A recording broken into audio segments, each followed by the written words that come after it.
सबसे पहले अपने सेट टॉप बॉक्स के रिमोट से मेन्यू दबाएं। उसके बाद इंस्टॉलेशन में जाएं, फिर स्क्रीन पर दिख रहे टीपी लिस्ट को सेलेक्ट करें और फिर frequency 11090 megahertz, symbol rate 29500, polarity V save करके सेव का बटन दबाएं। इसके बाद स्क्रीन पर दिखाई गई सभी फ्रीक्वेंसी और सिंबल रेट को आप इसी प्रकार से सेव करें और फिर सर्च करें। ध्यान रखें कि आपको अपनी डिश को नहीं हिलाना है। तो लीजिए, अब आपका डीडी फ्री डिश का सेट टॉप बॉक्स तैयार है आपको पहले से भी ज्यादा चैनल्स के मजे देने के लिए, और वो भी बिना किसी मासिक शुल्क के।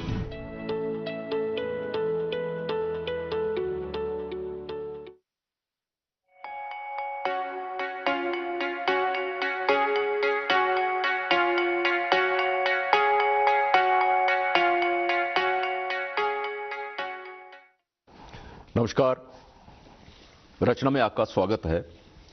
दोस्तों, आज हम डोगरी को दरपेश उन समस्याओं के बारे में बात करेंगे जिनका जिक्र हम अक्सर अपनी छुटपुट गोष्ठियों में या सेमिनार्स में, कॉन्फ्रेंसेस में अक्सर करते रहते हैं, लेकिन उनका हल अभी तक हमारे सामने नहीं आ रहा है। ये बात करने के लिए हमारे स्टूडियो में हैं डोगरी के सुप्रसिद्ध रचनाकार, साहित्य अकादमी पुरस्कार से सम्मानित, बच्चों के साहित्य के लिए भी सम्मानित हैं और मेन अवार्ड भी इनको मिल चुका है, और उसके अलावा जम्मू कश्मीर स्टेट अकादमी से भी ये कई बार पुरस्कृत हो चुके हैं। पिछले दिनों इनको जम्मू कश्मीर गवर्नमेंट का भी एक लाइफ टाइम अचीवमेंट अवार्ड मिल चुका है। इनका परिचय ये किसी परिचय के मोहताज नहीं है। 20 किताबें लिख चुके हैं। शिवदेव सुशील। शिवदेव जी, आपका स्वागत है। नमस्कार। शिवदेव जी, जैसा आप इस बात को बेहतर जानते हैं कि डोगरी में जो समस्याएं हैं डोगरी भाषा को लेके, लेखक लोग और दूसरे लोग भी अक्सर बात करते रहते हैं। हालांकि अब हमारी भाषा, जो डोगरी भाषा है, वो 8th शेड्यूल में है, संविधान के 8वें शेड्यूल में है। जम्मू कश्मीर सरकार ने भी इसको अपनी सूची में शामिल कर लिया है राज्य भाषा के तौर पे। तो क्या कारण है कि इन सब बातों के बावजूद हमारी समस्याएं जो हैं वो कम नहीं हो रही? क्या कारण है?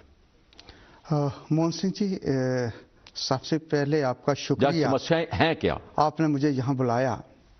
जहाँ तक समस्याओं पर जो आप बात कर रहे हैं, समस्याएं तो हैं, और समस्याएं डोगरी के बारे में आज की नहीं है, बहुत पहले से है। चाहिए तो ये था कि ये समस्याएं बहुत पहले की हल हो गई होती, लेकिन नहीं हुई। वो बाकायदा चल रही हैं। सबसे पहले तो ये है कि जब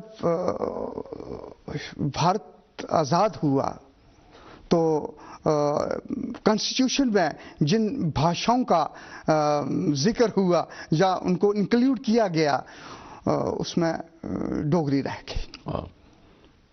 14 भाषाएं थी शुरू में जो शामिल की गई, उनमें क्या कारण है कि जो भाषा सदियों पहले सरकारी भाषा रही हो,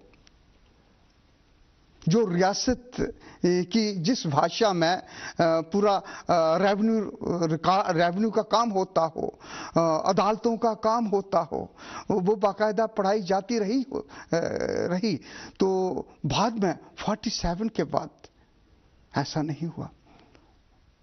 और वो भी जब हम छोटे थे तो सुनते थे कि डोगरी पढ़ाई जा रही है, लेकिन जब हम जवान हुए तो देखा डोगरी कहीं भी नहीं थी।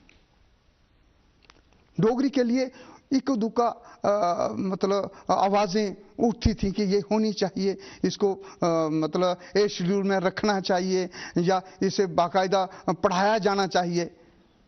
ऐसा हुआ नहीं। बहुत लेटर स्टेज में यूनिवर्सिटी में आई, और वो भी पहले एमए में, मतलब अच्छी बात है, एमए तो शुरू ही डोगरी की। शुरुआती दौर में जैसा अभी आपने कहा कि जब छोटे थे, हाँ, तो डोगरी स्कूलों में थी जी। तो क्या कारण है कि उसके बाद डोगरी स्कूलों में नहीं रही? मतलब अब हम फिर से एक बात कह रहे हैं। अभी तो खैर हमारी नई एजुकेशन पॉलिसी जो है सरकार की, उसको देखा जाए तो वो तो बहुत कमाल है कि उन्होंने कह दिया है कि प्राइमरी तक की सारी एजुकेशन जो है वो मातृभाषा में होगी। तो मतलब हम उम्मीद करते हैं कि यहाँ जम्मू खित्ते में डोगरी भाषा में प्राइमरी तक की जो पढ़ाई होगी। लेकिन जो अभी आपने कहा कि शुरू में छोटे थे मतलब 60 के आसपास या 70 के आसपास की बात आप कर रहे हैं? हाँ, 64-65 में ऐसा था कि डोगरी स्कूलों में थी और छोटे बच्चों में चर्चा होती थी कि ये इस शब्द को कैसे लिखा जाए, तो हम सुनते रहते थे। तो क्या कारण हुए कि उसके बाद ये कारण तो सरकारें ही बता सकती हैं। कारण हमारे पास, मतलब हम तो मतलब कारण ना पैदा करने वाले हैं तो ये सरकारें ही बता सकती हैं जिन्होंने उसको खत्म किया, जो मतलब पॉलिसी तब्दील की। ये सरकार की पॉलिसी है ना, ये डिपेंड करता है कि किस समय में कौन सी सरकार है और सरकार की क्या पॉलिसी है भाषा के प्रति और लोगों के प्रति, और क्या वो सरकार चाहती है कि उस पर्टिकुलर रीजन की, उस एरिया की भाषा को डेवलप किया जाए। अगर सरकारें चाहती तो हो सकता था, ये कोई बहुत बड़ा मसला नहीं था, लेकिन ऐसा हुआ नहीं। लेकिन आप उम्मीद कर सकते हैं, नई सरकारें आई हैं, उन्होंने पॉलिसी, अपनी जो पॉलिसी है मातृभाषा की ओर ज़्यादा उन्होंने मतलब उसमें स्ट्रेस दिया है, तो उम्मीद कर सकते हैं कि अभी तो उम्मीद पर ही है ना, इस वक्त भी अभी हुआ कुछ नहीं है, सिर्फ अनाउंसमेंट्स हैं। लेकिन हमें यकीन करना चाहिए, मान लेना चाहिए कि अगर गवर्नमेंट ने पॉलिसी बनाई है तो यकीनन ये होगा। मतलब और मैं चाहता हूं ये पूरी स्टेट में जहां जहां भी डोगरी बोली जाती है, जम्मू खित्ते का जितने भी रीजन है, जैसे जितने भी कॉलेज हैं डोगरी पढ़ाई जाती है, छोटी मतलब क्लासेस में भी जो छोटी क्लासेस हैं वहां भी डोगरी, और पूरे प्रोविंस में ये डोगरी लागू होनी चाहिए। मैं तो ये कहता हूं तभी जो डोगरी मतलब तरक्की कर सकेगी, और इसके अदरवाइज और कोई मतलब अल्टरनेटिव नहीं है। ये चीज़ होनी ही चाहिए, पूरे खित्ते में होनी चाहिए, पूरे प्रोविंस में डोगरी को लागू करना चाहिए इन्होंने, सरकार ने। और साथ साथ ही दोबारा मैं आता हूं कि अगर राजभाषा डिक्लेयर किया है सरकार ने, तो जरूरी बनता है कि जो सरकार की जो मतलब कामकाज है वो भी डोगरी में हो, चाहे मतलब अदालतों का काम हो, चाहे रेवेन्यू रिकॉर्ड का काम हो या कहीं और हो, डोगरी में होना चाहिए। और जितना रिकॉर्ड है वो ट्रांसलेट होना चाहिए। हमारे लड़के जो यूनिवर्सिटी से, कॉलेज से निकल रहे हैं डोगरी पढ़कर, वो वहाँ एडजस्ट होने चाहिए, उनको दिक्कत नहीं आएगी, ट्रांसलेशन तर्जमे करने में कोई दिक्कत नहीं आएगी।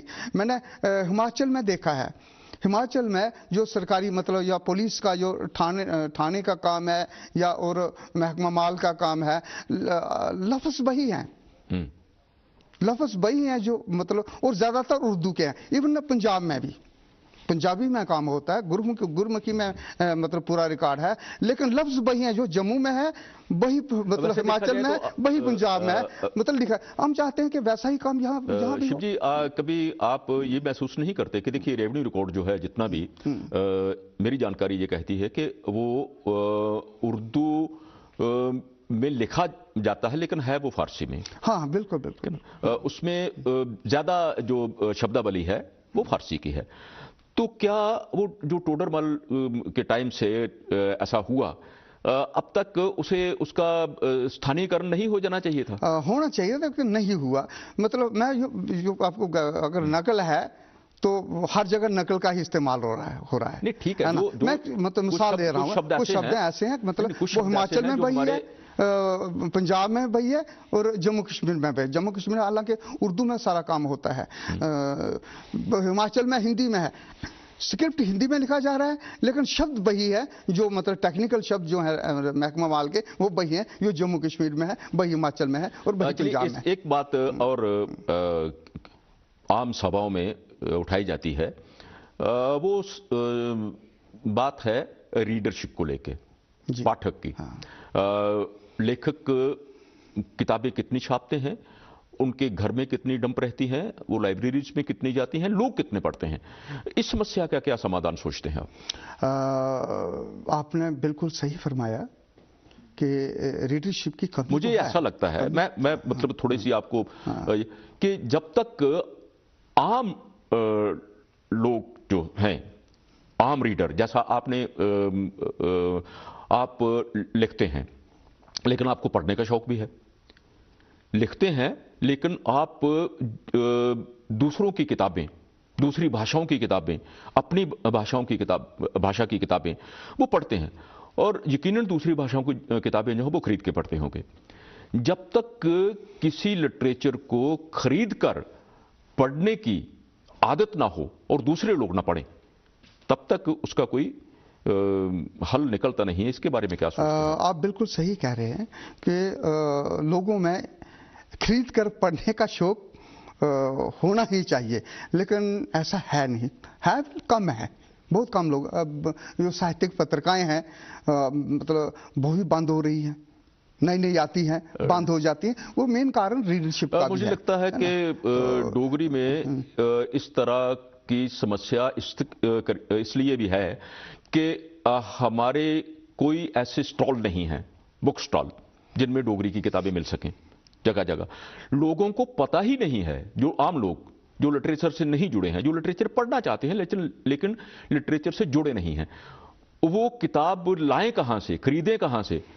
मुझे लगता है ये भी थोड़ा सा स्टॉल होने ही चाहिए, आप सही कह रहे हैं, लेकिन मैं इसके साथ ये भी कहना चाहता हूं कि जो पॉलिसीज है, फिर सरकार की बात आती है, जो लाइब्रेरीज में कैसे किताबें जाएं वो भी साफ साफ नहीं है। जैसे हिमाचल में इकट्ठी किताबें ले लेते हैं, यहाँ राइटर को जाना पड़ता है। तो जब स्कूलों में किताबें जाएं तो वहाँ एक पीरियड होना चाहिए पढ़ने के लिए, तो वहाँ की स्कूलों की लाइब्रेरी में मैगजीन्स, बुक्स देनी चाहिए ताकि बच्चे वहाँ पढ़ें, उनको शौक, पढ़ने का शौक पैदा हो। जैसे पढ़ाई की क्लासें होती हैं, लाइब्रेरी में पढ़ने की भी बच्चों के लिए क्लास होनी चाहिए, और मैं समझता हूँ कि उससे भी रुझान पढ़ने का बढ़ेगा। मतलब तो लाइब्रेरीज में भी कोई पॉलिसी साफ साफ नहीं है।